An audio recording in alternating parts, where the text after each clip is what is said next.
오늘 아침 하나님께서 우리에게 주시는 말씀은 창세기 50장 1절로 3절까지의 말씀입니다. 창세기 50장 1절로 3절 말씀.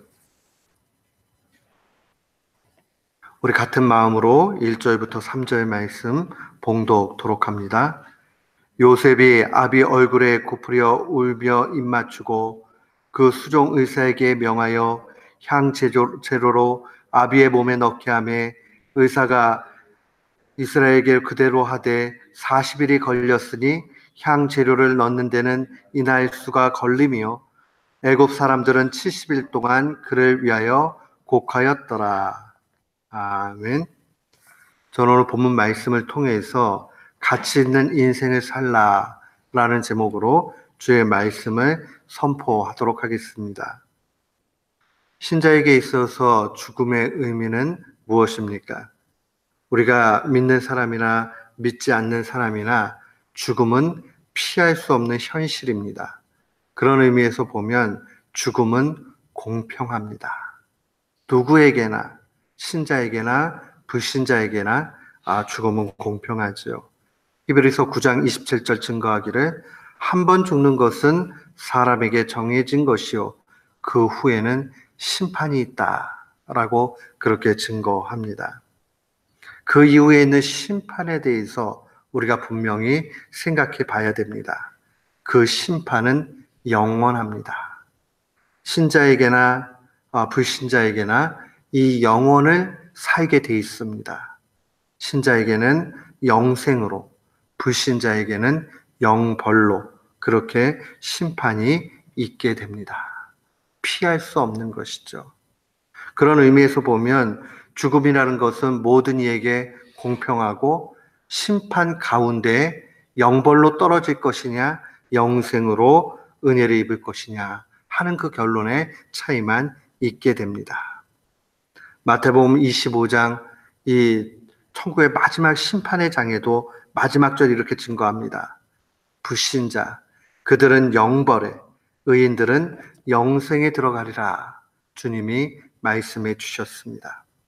우리가 그런 의미에서 볼 때에 우리의 죽음 이후의 삶을 가볍게 여길 수가 없습니다. 어떤 사람들은 이 말씀을 종종 왜곡할 때가 있습니다. 최근에도 로마 교황이 지옥이 없다라는 발언을 했기 때문에 굉장히 논란이 됐습니다. 또 어떤 복음주의자 가운데서는 인간의 영혼이 완전히 영벌에 떨어져서 그 지옥불에 떨어지는 것을 부정하고 마치 영혼이 멸절하는 것, 그냥 없어지는 것이 바로 심판이다라고 그렇게 가르치기도 합니다. 복음주의자인 존 스토트가 굉장히 신앙적인 성경적인 근거에 입각해서 가르침을 하는 것 사실이지만 이 영혼의 사후의 상황에 대한 가르침은 굉장히 문제가 있습니다. 그는 영혼이 이제 어떻게 되느냐 죽음 이후에 그것에 대해서 신자는 영원히 살아서 이 영생 가운데 놓이게 되고 불신자는 그 영혼이 없어진다, 멸절된다 이렇게 이야기했어요. 왜 이분이 이런 이야기를 했는가 보니까 나중에 제게 신약을 가르쳐 주셨던 그 권성수 교수님이라는 분이 존 스타트가 한국에 왔을 때 직접 물어보셨대요. 그랬더니 이분이 얼버무려 얘기를 하면서 자기의 누나가 불신 가운데서 돌아가셨다고 그래요. 그러니까 그런 영향들 가운데서 차마 이 영혼이 죽은 이후에 믿지 않는 자가 지옥 간다 하는 걸 받아들이기가 어려웠던 듯 그렇게 보인다. 그런 이야기를 한 적이 있습니다. 그러나 성경은 명확하게 우리에게 죽음 이후에 영생이냐 영벌이냐 이 차이가 있다라고 그렇게 증거합니다. 신자는 그런 의미에서 이 땅 가운데서 이 죽음 이후의 삶을 분명히 생각하며 나아가야 합니다. 그런 의미에서 볼 때에 우리가 지상의 삶을 가볍게 여길 수 없는 이유는 우리가 어떻게 사느냐에 따라서 나중에 우리의 죽음 이후의 삶이 결정되기 때문에 그러합니다. 신자에게 있어서 지상의 삶은 무엇을 의미합니까? 그래서 한마디로 이야기하면 부분적이지만 천국을 맛보며 사는 삶입니다. 제가 천국을 맛본다 이런 표현을 하니까 어떤 분이 한번 이런 질문을 한 적이 있습니다. 요즘 목회자들은 맛본다라는 아주 독특한 표현을 쓰는 것 같다. 근데 맛본다는 말은 성경의 표현입니다. 성경이 언제나 천국을 맛본다. 또 우리의 인생을 이 맛본다라는 표현으로 분명히 사용을 합니다. 이 천국을 완전히 우리가 맛볼 수는 없지요. 그것은 영원한 나라에 들어갔을 때 가능합니다. 그러나 이 땅 가운데 얼마든지 부분적으로 맛보며 살아갈 수 있습니다. 그런 의미에서 보면 신자의 삶은 천국을 경험하는 삶이요, 신앙을 경험하는 삶입니다. 칼빈은 언제나 교리에 관해서 이야기할 때 이론적으로 얘기하지 않았습니다. 삶 속에 경험되는 것이 참다운 교리라고 얘기했습니다. 우리가 성경의 가르침을 안다 그러면 이것은 머리로 아는 걸로 끝나면 절대로 안 됩니다. 삶 속에 경험되어야 합니다. 그런 의미에서 우리가 볼 때에 신자의 삶은 부분적이지만 그러나 천국을 머리로만 아는 것 아니라 실제로 느끼고 경험하면서 사는 겁니다. 오늘 본문 말씀을 보면 우리는 어떻게 경험하며 살아가는가 하는 것을 명확하게 봅니다. 신자에게 있어서 지상의 삶의 의미를 요약해 보면 크게 두 가지로 볼 수 있습니다. 첫 번째는 하나님께서 다양한 방법으로 인생을 다루신다는 겁니다. 우리의 얼굴이 다 다른 것 같이 하나님께서 그 한 사람 한 사람을 다뤄가시는 데는 분명히 다양한 방법을 사용하십니다. 그 다양한 방법은 목적이 있습니다. 바로 하나님과 깊이 교제하도록 만드시려고 하나님이 다양한 방법을 사용하십니다.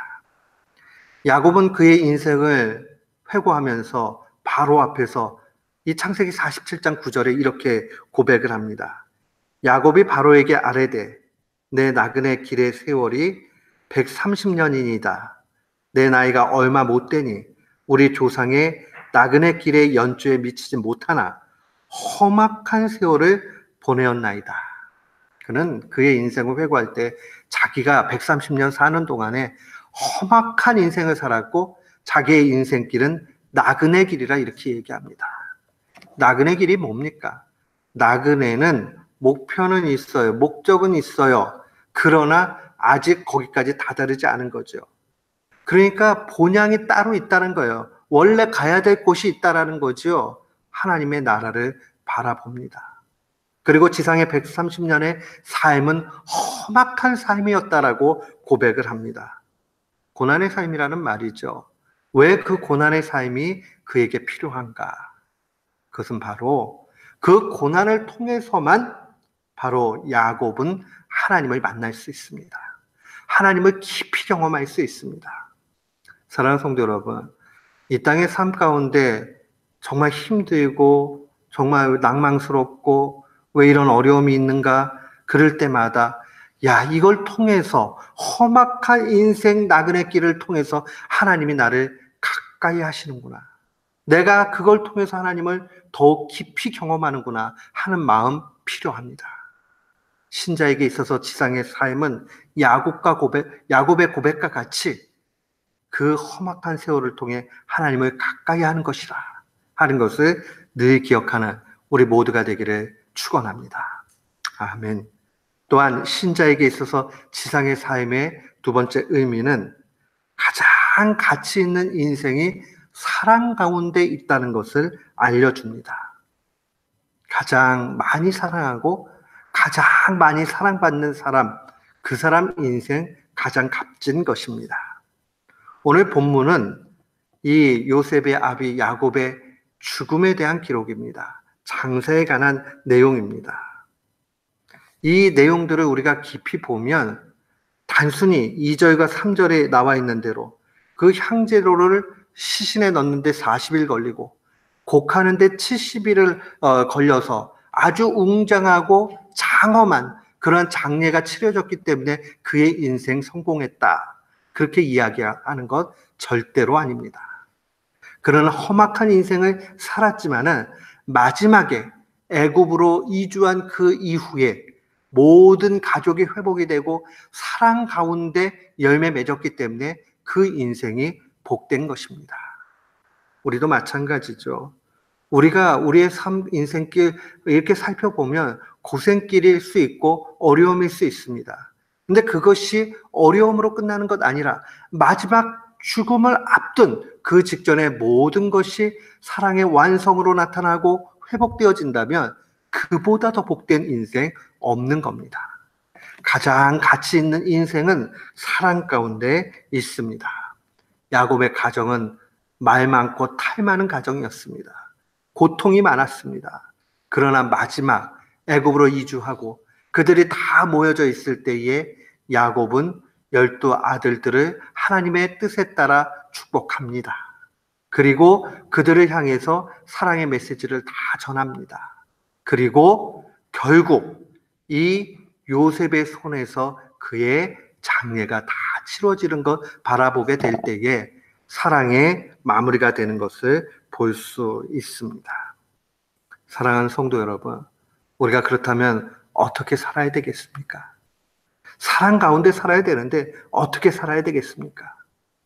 우리는 향료 옥합을 깨뜨린 여인의 심정으로 살아가야 됩니다. 마가복음 14장 9절에 보면 주님이 이 향료 옥합을 깨뜨린 여인의 사건에 대해서 이렇게 증거합니다. 내가 진실로 너희에게 이르노니 온 천하에 어디서든지 복음이 전파되는 곳에는 이 여자가 행한 일도 말하여 그를 기억하리라 하라. 이게 무슨 뜻이에요? 향료 옥합을 깨뜨린 여자는 아낌없이 300데나리온이나 되는 엄청난 그 가치의 것을 예수님께 드렸습니다. 왜요? 예수님 사랑하니까. 즉시로 계산함 없이 행했다는 것을 분명히 봐야 됩니다. 우리에게 이게 요구되는 거예요. 가장 가치 있는 인생 어떤 인생이냐? 계산함 없이 즉시로 하나님 앞에 드리고 이웃들을 향해서 사랑행하고, 이거 우리에게 분명히 필요합니다. 행함으로 구원받는 것 아니지만 주님 앞에 받은 은혜 크니 마땅히 그렇게 살아가야 됩니다. 오늘도 우리에게 주어진 인생길을 사랑으로 채울 수 있는 우리 모두가 되기를 축원합니다. 사랑하기 위해서 하나님이 우리에게 세월을 주신 거예요. 그러니까 이 여인과 같이 즉시로 지체함 없이 그냥 우리의 인생을 하나님 앞에 다 드리고 또 이웃을 위해서 사랑 행하고, 이게 자꾸 머리로 생각하면요, 그럼 사랑 행하지를 못해요. 자꾸 아까워지거든요. 자꾸 생각할수록. 근데 즉시로 계산함 없이 주님이 주신 마음으로 감동으로 그렇게 살게 되면 우리 얼마든지 그렇게 살게 됩니다. 오늘도 주님 우리에게 요구하기를 가치 있는 인생 살아라 말씀하십니다. 가장 많이 사랑하고 사랑 많이 받는 사람, 그 인생 가장 가치 있는 인생 아니겠어요? 그 인생은 천국길에 들어가는 인생이요, 이 땅 가운데 부분적이지만 그 천국을 맛보며 사는 사람입니다. 오늘 이 사실 마음에 간직하시고 오늘도 살아가는 동안에 사랑으로 가득 채우며 사랑의 열매를 풍성히 맺는 우리 모두가 되시기를 주님의 이름으로 축원합니다. 아멘.